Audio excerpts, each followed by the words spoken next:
Hi കൂട്ടുകാരെ, ഇന്നത്തെ ഉച്ചയൂണ് പൊതിച്ചോറ്. ഇന്നത്തെ പൊതിയിൽ എന്തെല്ലാം കറികളുണ്ടെന്ന് നോക്കിയാലോ. അതോടൊപ്പം തന്നെ എല്ലാവരുടെയും സപ്പോർട്ടും കൂടെ വേണം. നമ്മൾ ആദ്യം വെക്കുന്നത് ഒരു തോരനാണ്, ചീരത്തോരൻ. ഈ ചീരയ്ക്ക് പ്രത്യേകതയുണ്ട്. ഈ 3 തരം പേരുണ്ട് ഇതിന്. പല സ്ഥലങ്ങളിലും പല പേരാണ്. വേലിച്ചീര, കമ്പിച്ചീര, മൈസൂർ ചീര. ഇത് വെക്കുന്ന വീഡിയോ അവസാനം ഇതിൻ്റെ കൂടെ ഇടുന്നുണ്ട്, എല്ലാവരും ഒന്ന് കണ്ടു നോക്കണം. അടുത്തതും ഒരു തോരനാണ്. ബീറ്റ്റൂട്ടും അമരിക്കയും എല്ലാവരും മിക്സ് ചെയ്തൊരു തോരൻ. ഇന്ന് ഒഴിക്കറിയില്ല, അതിന് പകരം ചമ്മന്തിയാണ്. ഇന്ന് മീനുണ്ട്, പച്ചമീനില്ല, ഉണക്കമീനാണ്. അങ്ങനെ 2 വറുത്ത ഉണക്കമീനും വെച്ച്. അത് കഴിഞ്ഞ് വെക്കുന്നത് അച്ചാറുണ്ട്. ഇന്ന് മാങ്ങ അച്ചാറാണ്. ഇത്രയുമാണ് ഇന്നത്തെ പൊതിയിലുള്ള കറികൾ. അന്നേരം ഈ പൊതി ഇഷ്ടമായാൽ എല്ലാവരും സപ്പോർട്ട് ചെയ്യണം, എല്ലാവരും കൂടെ ഉണ്ടാകും എന്ന് കരുതുന്നു. ചീരത്തോരൻ്റെ വീഡിയോയും ഇതിൻ്റെ കൂടെ തന്നെ ഉണ്ട്, അതും എല്ലാവരും ഒന്ന് കണ്ടു നോക്കണം. അത് പ്രയോജനപ്പെടും.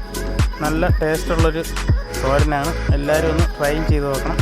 അപ്പോൾ ആ വീഡിയോ കൂടെ കണ്ടോളൂ. Okay, by.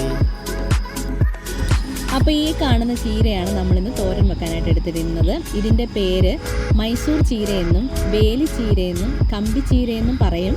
ഇത് വേലി ചീര എന്ന് പറയാൻ കാരണം ഇത് പണ്ടൊക്കെ ഈ വേലി ഇങ്ങനെ വെക്കാനായിട്ട് അവിടെ ഇങ്ങനെ നട്ട് വളർത്തുന്ന ചീരയായിരുന്നു. അതെല്ലാം നമ്മൾ നന്നായിട്ടൊന്ന് അരിഞ്ഞെടുക്കണം. ഇതിന് ചെറിയൊരു മധുരരസം കൂടുതലാണ്, വെക്കുമ്പോൾ നല്ല മധുരം കൂടുതലാണ്.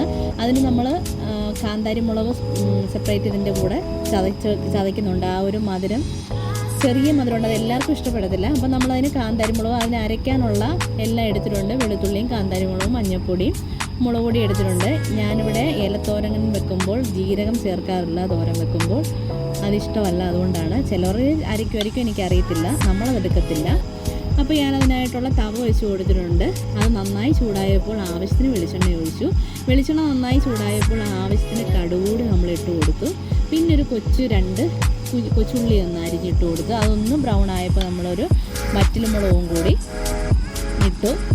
എന്നിട്ട് അതെല്ലാം ഒന്ന് നന്നായിട്ടൊന്ന് ഇളക്കാം. ഇളക്കി അതിന് ശേഷം നമ്മൾ അതിലേക്ക് ചേർക്കുന്നത് നമ്മുടെ അരപ്പാണ്. ചതച്ച് വെച്ചിരുന്നതിനെല്ലാം കൂടെ ഒന്ന് ചേർത്ത് അതിൻ്റെ ഒന്ന് ആ എണ്ണയിൽ കിടന്നൊന്ന് വേവണം. അതിനകത്ത് നമ്മൾ ആവശ്യത്തിന് ഉപ്പും ചേർക്കുന്നു.